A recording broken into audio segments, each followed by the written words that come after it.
Welcome to Never Met a Stranger Whispers of Wisdom's podcast with Sean Williams. Today, you guys, we have a treat.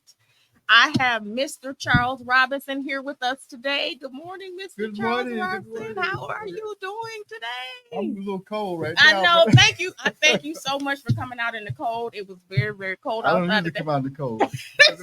So, thank you so much. I appreciate you coming out here today because it is very cold outside. But you guys, we have a treat today. Mr. Robinson, he is a mediator. He's a professor.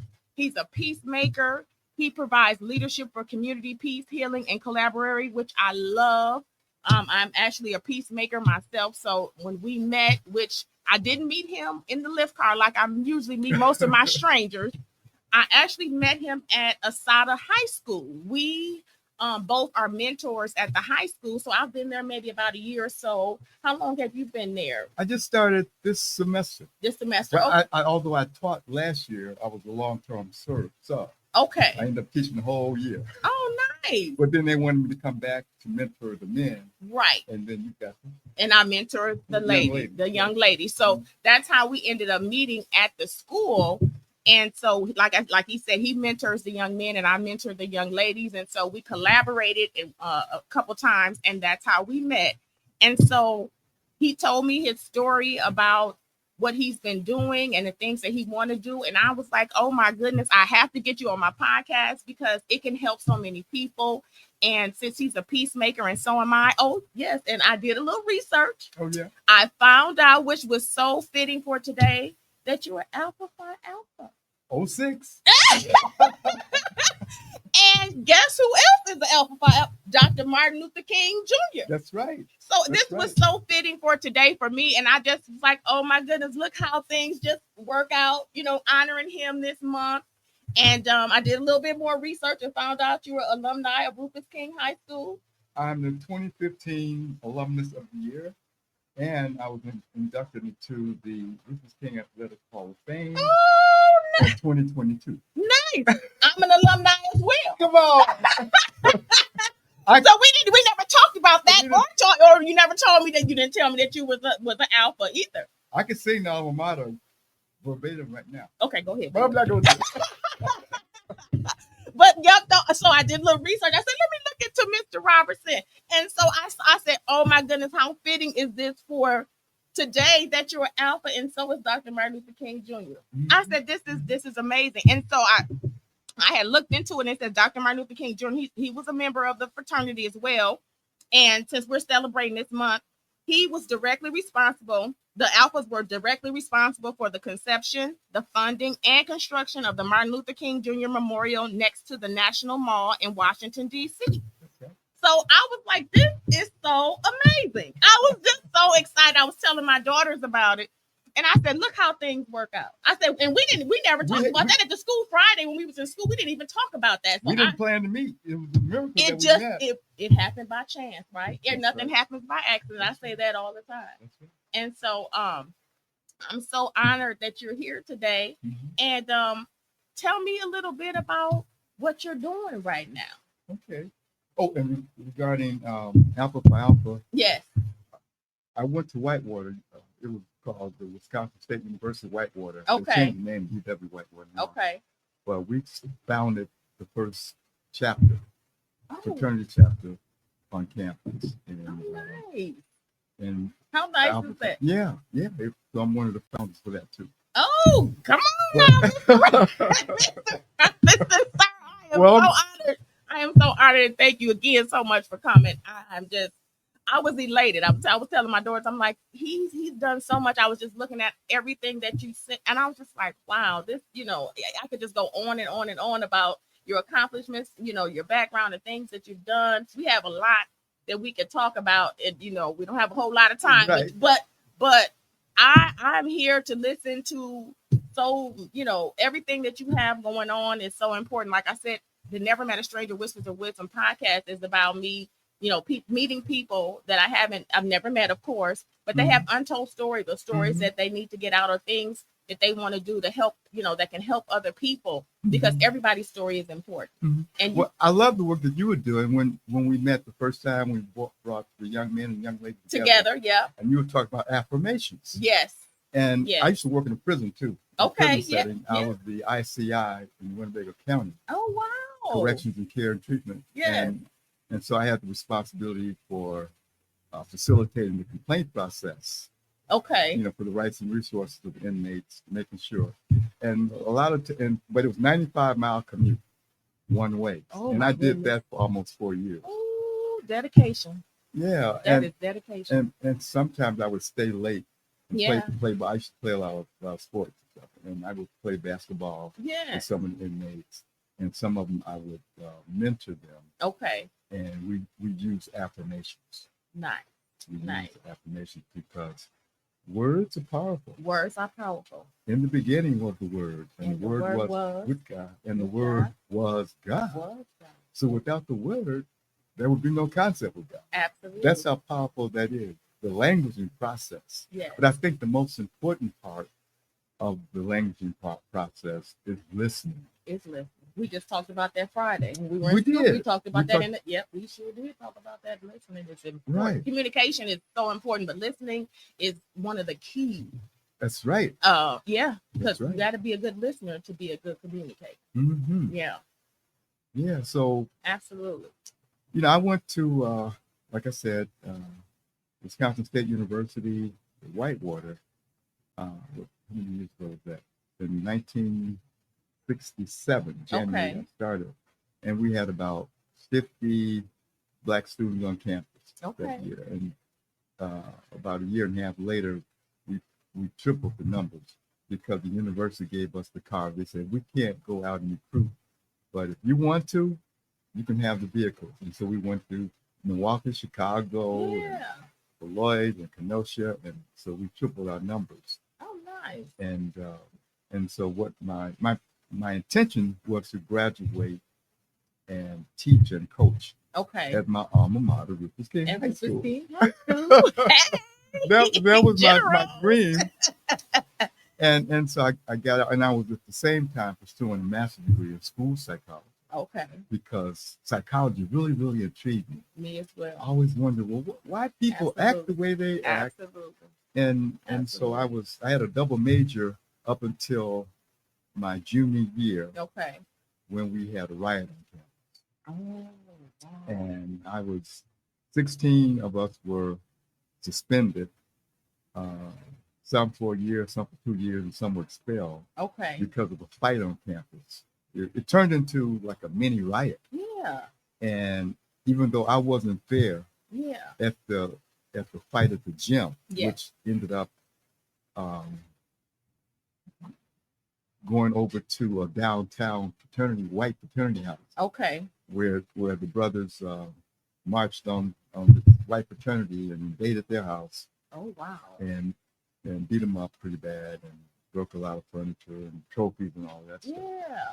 So the attorney general got involved because 2 shots were fired.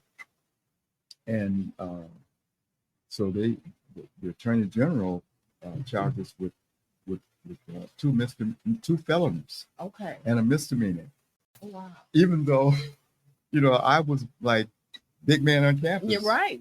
We had an undefeated football team that was on the way to the bowl game until we lost the last game to Oshkosh. But I was dean of pledges. I had about a 3.6 or better coming because that was at the end of the semester, right before the grades came out when they suspended me. Right. But we didn't have any due process. You know, they just summarily said we're going to suspend you for your own welfare. Okay. Because that was the time back in the late 60s, toward the end of the civil rights movement, as we know it. Absolutely. And so there was a lot of unrest on college campuses nationwide. Okay. And during that time, right after our suspension, the main building on campus, that had been there since 1857, got blown up. Oh, wow. And so there was a lot of things going on at that time. And even though I had to go through that, we finally, in fact, my fraternity, and my mother was the president of the Concerned Parent Organization that raised enough money to pay for our legal defense. We had Percy Julian Jr., who was the son of Percy Julian, who invented cortisone. He was a famous scientist. Yeah. Percy Julian, the famous personality in Black history. And his son was a young lawyer at the time. And he was handling the case for all 16 of us. In retrospect, I don't think that was a good idea for him to handle all 16. Because if he would have spent more time with me, he would have found out and perhaps convinced the judge and the president of the university that I was sitting in an evening class at the time of this fight at the gym, at the intramural basketball game, that I was in a night class that met from 6:30 to 9, and I had special permission. It was a graduate level course, and I got special permission to be in this graduate level course, and I was really happy because I found my niche, that I was going to pursue a major in education and psychology. Before I wasn't sure what I was going to do. Right. And so everything was working for me up until December 16th, 1969. 1969, what happened? That's when that fight broke out. Oh, okay. And then, when I was coming out of that class, that night class, I saw everybody going downtown, marching downtown. Right. And I was wondering what was going on. So I ran down and tried to catch them. I heard that they were trying to confront this white fraternity, Phi Chi Epsilon fraternity, because of the fight earlier. Okay. With, the Black people were outnumbered. There was 2 females and I think 7 Black men, and they was in a gym with nothing but white people. And so the people got really emotional. They said that these Black guys jumped on the smallest number of Black people, including women. I think that's what triggered. So they had a meeting with the Black Student Union and decided to confront them. But I could see while they were marching down Main Street, the police were following them, and some of them had guns. And then when they found out the police, they gave the weapons and stuff to the women to put in their purses. Right. But I got there right after they had already invaded. I was a junior. These are mostly freshmen. Okay. Underclassmen. Right. And some upperclassmen. But I wanted to. That was a dangerous situation because these guys had guns. Right. The white guys had guns. And this was in the 60s, right? This was in the late 60s. It's 69, 1969. Okay. So long story short, we don't want to spend all the time talking about this. No, go ahead. Yeah. But so I couldn't go to any public school in the state, and but I applied to UWM. Okay. And they said your application's out of order because of the Board of Regents' decision to back the judge's decision to suspend you guys. Well, the president, because we never really had a hearing. But we were charged with 2 felonies and a misdemeanor. And after we paid them for their damages, the charges were dropped. Okay. But then I was already out of school. Right. I lost the whole academic year. Exactly. My last year playing football, I would have been one of the captains on the football team. Oh. And we were, like I said, we were pretty good. And So, but I still ended up, and this is what I'm so proud of myself. Yeah. I ended up graduating in 4.5 years, despite being suspended for a whole year. That was good. Marquette let me in. Oh, wow. And then I took a couple of classes there, and then I came back to Whitewater and finished in summer school. Okay. And what they're saying, I couldn't check the records, but they were saying that I was one of the first 10 Black graduates to graduate from Whitewater, although 500 have matriculated. Right. Wow. That's a lot of alienation, a lot of racism. Yeah. And we fought through that, establishing the chapter of Alpha Phi Alpha help, because we had our own house. And right. We had a basement, big basement. People could socialize, and we would tutor. Yeah. Incoming freshmen. And then we started the Society of African American Students, which ended up being the Black Student Union. Okay. So we had organizations that allowed us to come together and socialize. Yeah. Because then in the University Commons, we only had 2 Black records. Okay. In the jukebox, the old jukebox.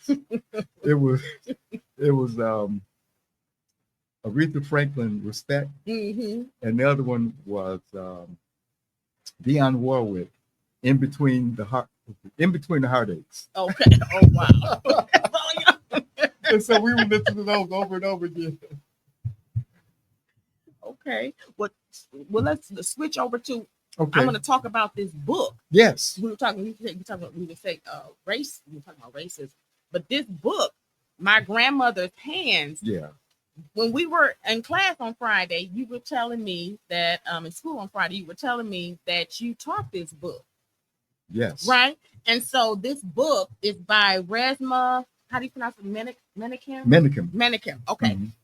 And the book is about racialized trauma and mending our hearts and bodies. This book was one of the New York Times bestsellers, and the author was on Oprah Winfrey and the Dr. Phil show. And you said he was from Milwaukee, right? Yes. He had. I don't know if he was born in Milwaukee, but I know he grew up in Milwaukee. Okay. And he worked with Antonia Drew, who has a company that she has a social service that deals with violence, for dealing with what do you call it? Domestic violence. Okay. Right. She gives support to domestic violence victims. So he did some work with Antonia Drew. Oh, wow. Okay. And in this book, it says the book offers a new way to understanding racism and, more importantly, how to heal it. So can you tell us a little bit about what you taught when you taught this book? You taught this book, did you say 10? How many years did you tell me? Well, it's not that old. The book is only, maybe a couple years old. Right.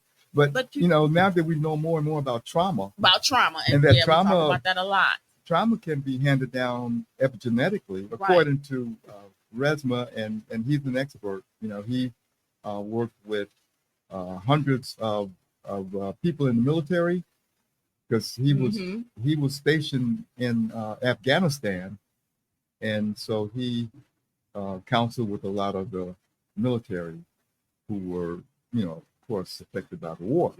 Right. And you can go on YouTube. You could probably find 100 YouTube interviews of him, because he unapologetically talks about white racism and trauma. Okay. In fact, he breaks it down: black trauma, blue trauma, and white trauma.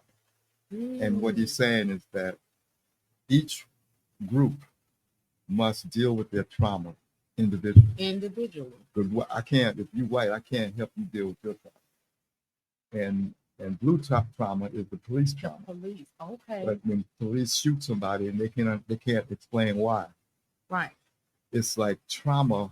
Like a PTSD or something, kind of something like that, but more genetic. Yeah. It's like the amygdala, in the brain, that when you sense a threat. Right. And the brain is commandeered by the amygdala. The executive part of the brain. Okay. Is basically shut down And the survival part of the brain, fight, flight, or freeze, or fall, right, it takes over. Mm. And he breaks it down very well. The book was given to me by my son's girlfriend. Okay. And I think either for Father's Day or it might have been Christmas. And I just put it on the shelf. I didn't read it for about a year. Okay. And then I finally picked it up and started reading it. Yeah. And so I've been sharing it quite a bit. Yeah. Yeah. I haven't read it yet, but I'm going to read it because I just got it from Miss Pruitt. I just got it from her Friday when we were in school. So I got it from her. But I know you said that you were teaching this. Mm-hmm. Yeah, well, if trauma can be handed down epigenetically, right? Can you think about the amount of trauma that was in our ancestors? Absolutely. In their bodies? Right. And that we deal with now that we don't even know anything about. And we're dealing with that now. And we're dealing with it now. Because it's in our DNA. Right. Mm-hmm. Right. Yeah, you're going to love the book. And the good thing about the book is after each chapter, he has processes that you can go through, exercises that you can go through to metabolize the trauma. Oh, nice. Or to process the trauma. Okay. Yeah, because a lot of people now are talking about, you need to heal, you need to heal your traumas. But the thing is, how do I do that? How do I start to do that? And so a lot of people ask those questions. How do I heal? Where do I start? And you got to go back to those places that's not comfortable. Forgiveness is huge. Well, everything that we experience is recorded in our brain, in the medulla oblongata, part of our brain. And so from time to time, somebody may say something, or you may have an experience, and you might get triggered. Right.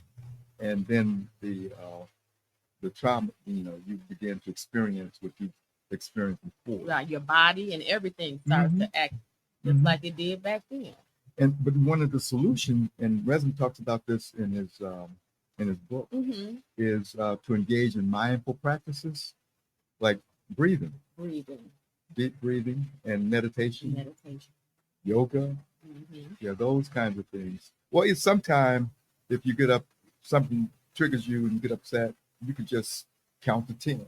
Yeah.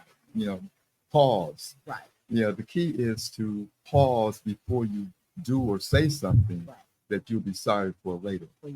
Absolutely.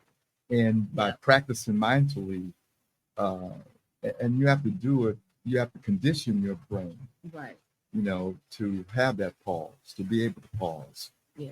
And if you do it on a daily basis, because I was curious, so I'd say, well, what is this mindful thing? After I read the book, right? And so I started reading. I think I read about 17 books on mindful practices, and trauma and things like that, because I wanted to incorporate it into the training that I was putting together. Right, and we got to talk about that for people going through co-parenting, going through mediation, right? Trying to resolve disputes and conflict, right? And I got the what gave me the idea to bring that into my mediation practice was the Sand Bushman on the Kalahari.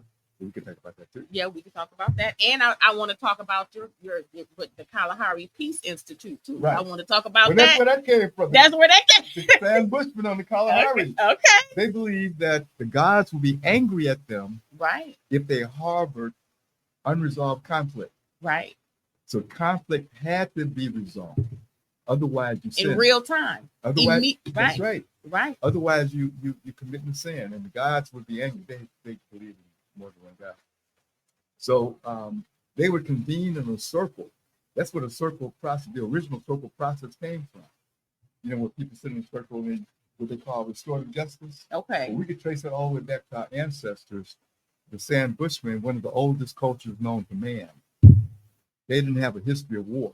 Okay. Right. So, but they had these little arrows. Okay. That, if they shoot you with one of those arrows, you're gonna die a devastating death because you will die of like asphyxiation. These were poisonous arrows. Okay. Are you familiar with those? I'm not. You probably are, Have you seen the movie The Gods Must Be Crazy? No. You're not old enough. Okay. It came out in, I think, in 1980. But it's a comedy that... What's the name? Maybe The Gods Must Be Crazy. Must Be Crazy. Right. But it's a comedy, but it deals with the Sam Bushman on the Kalahari, and it shows their process. Well, after I saw the movie, it was so popular. Okay. And I took my mother to see it on Mother's Day, but I ran into an article. Okay. About the Sam Bushman, and my mediator. I mean, my mentor, when I graduated from college and started teaching, there was a guy named Robert Parrott. Okay. Who was a reading teacher. He was a paraprofessional aide at the school. Robert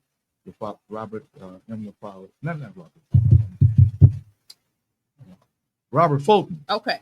Robert Fulton Junior High School. Okay. And the guy his daughters were reading on the college level, and they were like 7, 8 years old. Really? This guy was so committed and dedicated. And so when my first year teaching, he was kind of like a mentor to me. Right. And one day we were talking about a multi-level marketing business. Okay. And this guy was trying to get me involved in it. And so I asked Barbara Parrott if he would meet with me. Yeah. And because I wanted to share with him too. Mm-hmm. And after the guy did his presentation, he came up with the question, well, what do you want? What is your dream? What is your vision? What do you want for yourself in life? And Barbara Parrott came back with, I want to live like the Sam Bushman on the Kalahari. Because I want to live like the Bushman on the Kalahari. And I was thinking, they live in huts. Right. They don't have a body of water. They have to pull roots out of the ground. Right. They have to hunt and gather. They, have to anesthetize their food, their animals. Right. And but he was talking about how close they live with nature, the peace, and how they raise their children. They didn't have any disharmony. The simple life. And so when he and his wife eventually they divorced, and I ended up in his apartment, and he had his apartment set up just like a hut. Really? Yeah. Like a Sam Bushman hut. Here. Yeah. But if you get a chance, there's an article, Notes on Dispute Resolution from the Kalahari. Okay. And I stumbled across that article. I was training peer mediators. Right. Back in the 80s and 90s for NPS. Oh, right. I want to talk too about you do a lot of, you did a mediation for the post office too, right? Yeah, the Postal Service, Milwaukee County, EOC, and and for Resolute Systems. The private. An equal rights specialist. You were an equal rights specialist. Yeah. I got. Yeah. Well, you know what? I had to create. You know I was gonna do all that, didn't you? I had no idea. Yep. That's what I was telling him. I said, "Wow." I said, "This is awesome. I'm honored to have you." Well, but go ahead. I'm trying to be. I've been around for a while. Yeah, but I'm so honored. This was just right on time. But just keep going. I'm just thankful that you're here. So go ahead. Yeah. Yeah. There's so much to talk about. But when I worked for the Equal Rights Commission in the mayor's office, they weren't even open for business. Okay. For about 2 years, and then they hired me, and but I was replacing 3.5 people. What? So, and my job was to facilitate the complaint process for employment, housing, and public accommodations. Okay. And it was just too much for one person to do, right? So I created a mediation process, and I actually hired Judge Ashley. Okay. to be our administrative law judge, because we have to have somewhere for people to appeal. Yeah. So, and that's how he got his first experience being a judge. Really? And then shortly thereafter, he ran unopposed and got the judgeship. Yeah. That he had, now he's chief judge. Right. Right. So I'm planning to meet with him to discuss a specialty court, a co-parenting court. Yes, so we got to talk about that. So we got to talk about the co-parenting. Right. I know you wanted to. I told you about my daughter Friday. We were talking. Oh boy, that was something else we talked about on Friday. That was so touching and moving when you shared the success that they had. Yeah. Well, see, the research shows that when what they call the non-resident parent, usually the father, right? Absolutely, becomes integrally involved in the raising of their children in their lives, that a lot of things change. Yeah. And so it's a win-win situation all the way around. Including the behavior of the child, of the father. Absolutely. Because who wants to be an active fool around their children? Exactly. You know what? Did you want me to call my daughter really quick? Did you want Go ahead. I mean, if you want to, I can call her. Because I was telling her, that you were excited. I was telling her you were excited about me telling her how the success story was with my grandson. Well, maybe she could have a testimony on one of the webinars that I do, or one of the things. She definitely will. I'll actually FaceTime her. Hopefully, let me see. I'll FaceTime her really quick. Let her know that I'm here.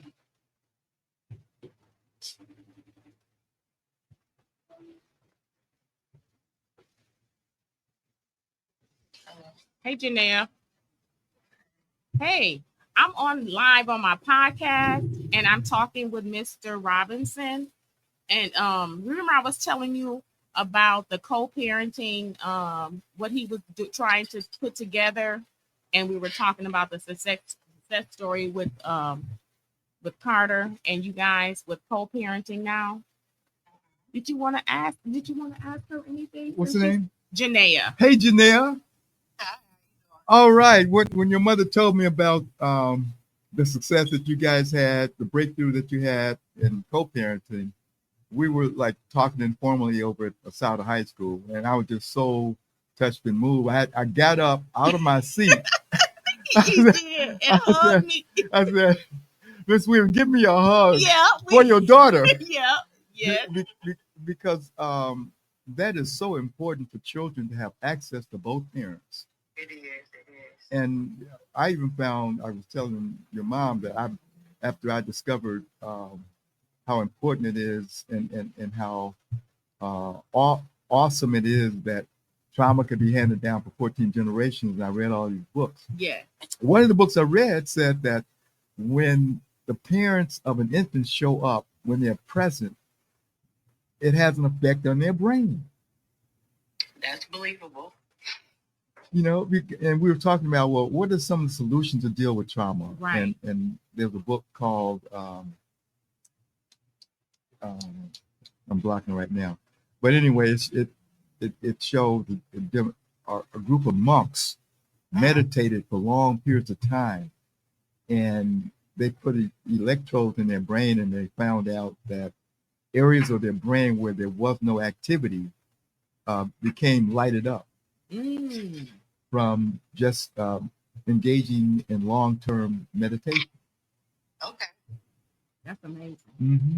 Mm-hmm. Remember when we were in class on Friday, and I was telling you guys about that experiment they did with the mice, with the cherry blossom. Oh, yeah. Remember I told you it was the cherry blossom. They had cherry blossom, the smell, and then they would electrocute the mice.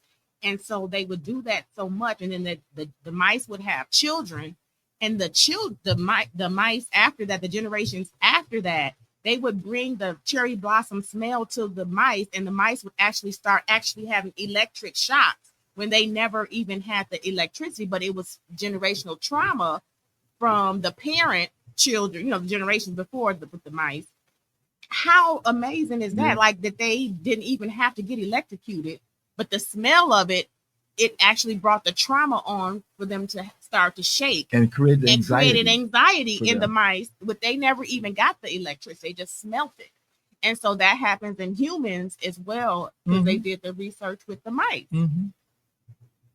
Yeah, I have a 6-month-old grandson, and I'm just paying whenever I'm around him and get a chance to hold him and everything. I make sure, we have a lot of eye contact. We're looking in each other's eyes all the time. Right. And I'm learning so much just by being with him. Absolutely. And, I think he might be calling me Papa before he calls his mama and his dad. You in his face. Yep. But is there anything else you might want to ask my daughter, or a thing you want to say? Yeah, I'm putting together some training. I'm trying to find as many ways as possible to address the need for effective parenting, and maybe you could get involved with us, because it's going to take all hands on deck, especially people who have had breakthroughs in the co-parenting process, because to share about that could inspire other young parents. Absolutely. All right. Absolutely. I'll be interested in helping you with that. Okay. Well, I know how to reach you. Absolutely. All right. Thanks, Janaea. You're welcome. All right. Bye-bye. Yeah. And we were talking on Friday, and you were saying, if you needed it, I was telling you, if you needed any help, I'm more than happy to assist you in any way, that I can. Well, this is like a life purpose for me. And the reason I say it's a life purpose is because I can look back on my life and trace it all the way back, the unifying effect of a need to actually it started out with stopping people from crying. My cousin, she was getting a whooping when I was 2.5. Right. And we were all in the bed, and my grandmother came up with her strop. We're from Louisiana, and she had this big old leather strap because somebody had wet the bed. And at 2.5, I couldn't understand why they had to get a whooping. Right. But see, down south, everybody got a whooping for almost everything. And, the good old down south whoopings. Right. And so when they started crying and begging for mercy and stuff, I was just stunned. Yeah. I was laying there, but I was helpless. Right.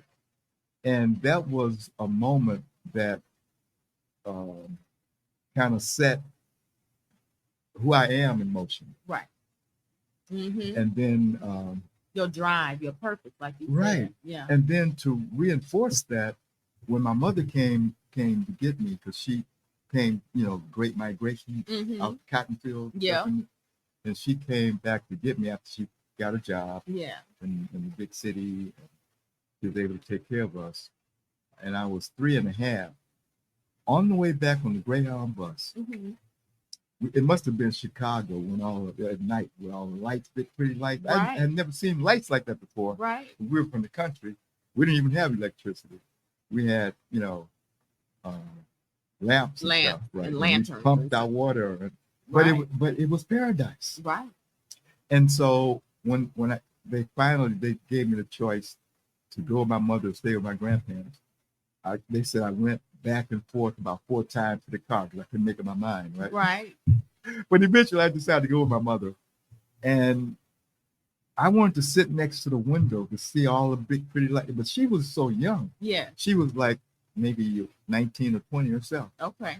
And she wanted to sit next to the window. So that was the first conflict that we had. Right. Okay. Because we were just so happy to be reunited and everything. Yeah. And then I called her May, because my cousin, everybody called her May, so I learned that's what I called her. Right. So I said, 3.5-year-old now, May, I don't like you no more.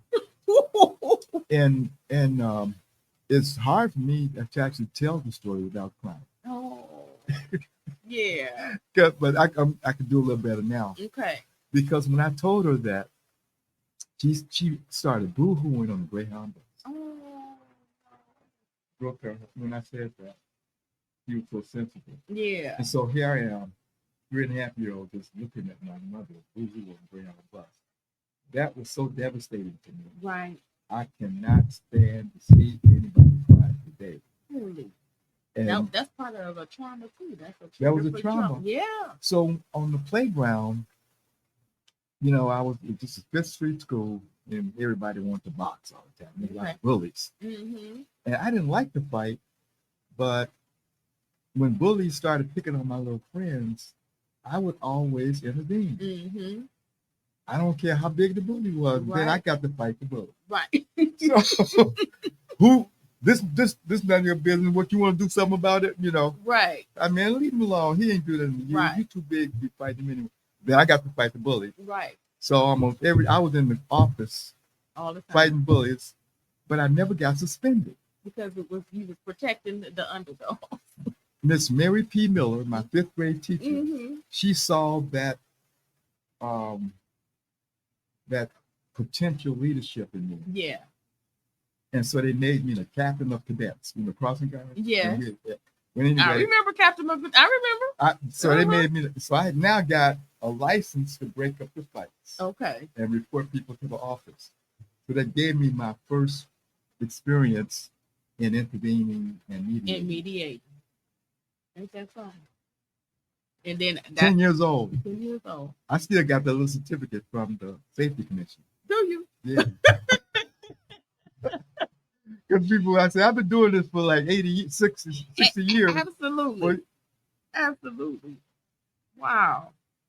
Yeah, and that started your mediation, and you've been doing it almost all your life. That's, like you said, that's your purpose. Mm-hmm.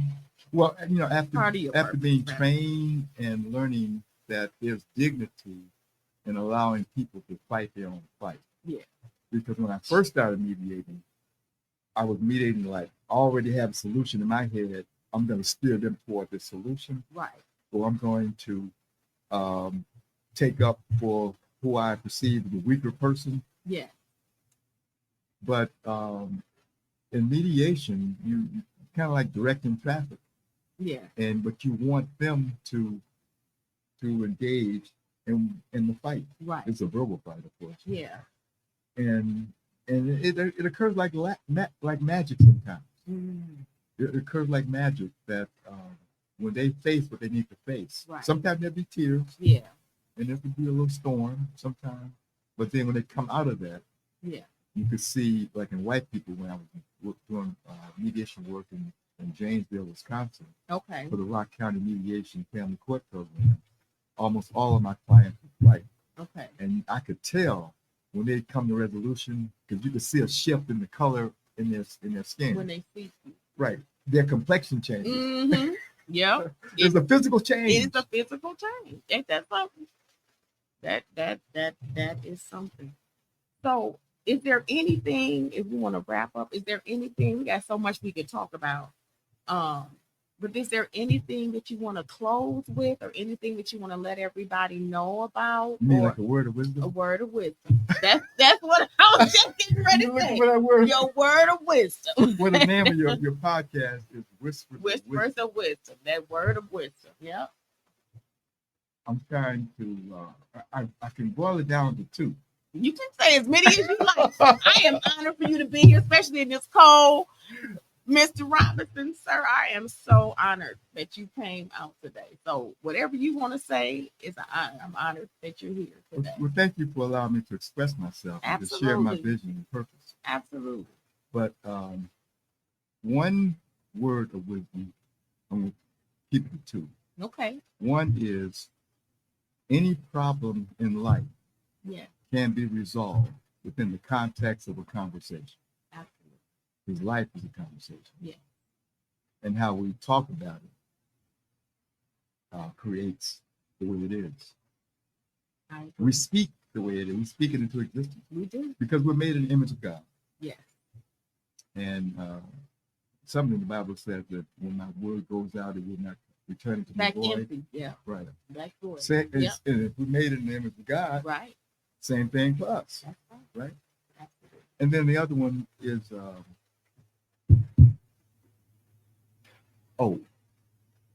as the African proverb goes, it takes a whole village to raise a child. Yeah. Okay. Implying community parenting. Yeah. All right. It takes even though it takes a whole village to raise a child, that includes mom and dad. Mm-hmm. And I'll stop at that. You're absolutely right. Absolutely correct. Absolutely correct. And well, we're going to end today. And Mr. Robertson, sir, I am so thankful that you came out on this cold day. And when Mr. Robertson said about the village, I'm going to say the same thing, because it takes a village for everybody to, come together. And I'm going to sign off by saying that I am too grateful to be quiet. So anything that I hear or know about, I'm going to make sure I get it to you guys. So again, thank you again, everybody, for coming to the Never Met a Stranger Whispers of Wisdom podcast. And we are signing off. Thank you again.